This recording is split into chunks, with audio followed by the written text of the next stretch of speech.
Beginning meditation. The biggest turning point in my life came in 1966 when I began a daily meditation practice. In just a year or two, my self-destructive, unproductive life turned around completely.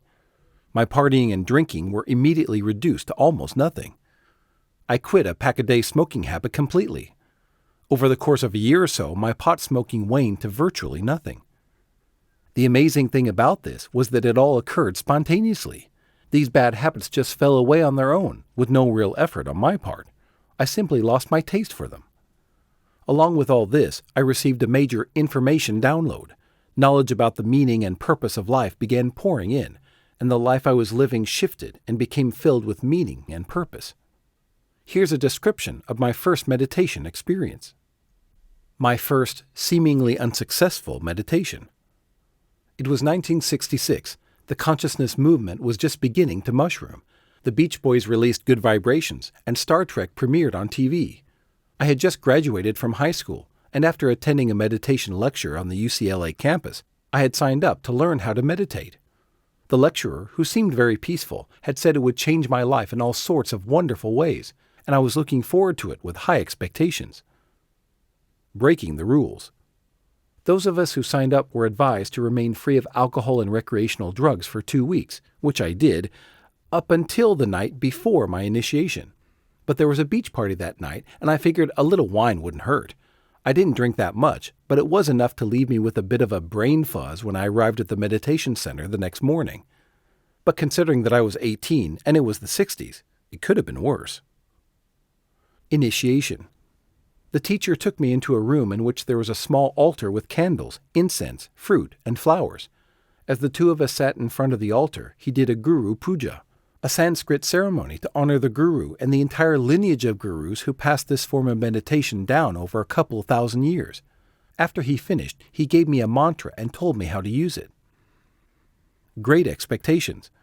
Expecting something profound to happen, I began repeating the mantra in the suggested manner. After a few minutes, nothing was happening, just a bunch of thoughts. The teacher asked me what I was experiencing, and I told him nothing but thoughts. He said it was fine and just to keep meditating. After a few more minutes, there was still nothing, just more thoughts. The teacher asked me how I was doing again, and I told him the same thing again. He said it was fine again and just to continue meditating. I was starting to feel a little disappointed.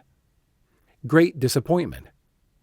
After a few more minutes, still nothing but thoughts. Lots of thoughts.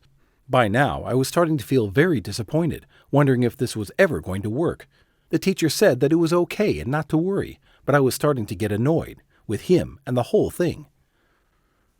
It went on like this for about 15 minutes, mind all over the map, lots of thoughts, growing disappointment and frustration. When he finally brought me out, I told him it didn't work. Once again, he told me that it was okay and to come back in a couple of days for a follow-up session. I didn't think it was okay. I left feeling extremely disappointed. What's this incredible feeling? But as soon as I got into my car to leave, an incredible feeling came over me. I was suddenly filled with what I would describe as extreme joy. I drove to work, and when I arrived at my workplace, I was still in that joy-filled space and probably grinning like an idiot. In the zone. At 18, my summer job was making sandwiches at a Santa Monica Beach Club grill, and it was the 4th of July weekend, the busiest weekend of the year.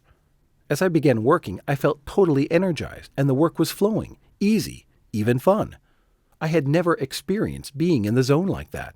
Was it my unsuccessful meditation that catalyzed all this? It must have been. I could think of no other explanation. So what did I learn from this experience? As a result of this experience, I learned right out of the gate that there's no such thing as an unsuccessful meditation. That even when it seems like nothing's happening, something very beneficial is happening at a deep level of awareness. Knowing this made it so much easier to stick with my meditation practice over the years. This lesson opened the door to other valuable lessons that have also been very helpful for maintaining and enjoying my meditation practice. It helped me to learn to accept the thoughts in meditation rather than resisting and resenting them. It helped me discover that sometimes thoughts subside on their own rather than a result of my own efforts. And it helped me realize that most of the time I can experience some inner peace and relaxation, even when there are thoughts in my mind. I've meditated daily since that first meditation, And as the teacher promised, it changed my life in all sorts of wonderful ways.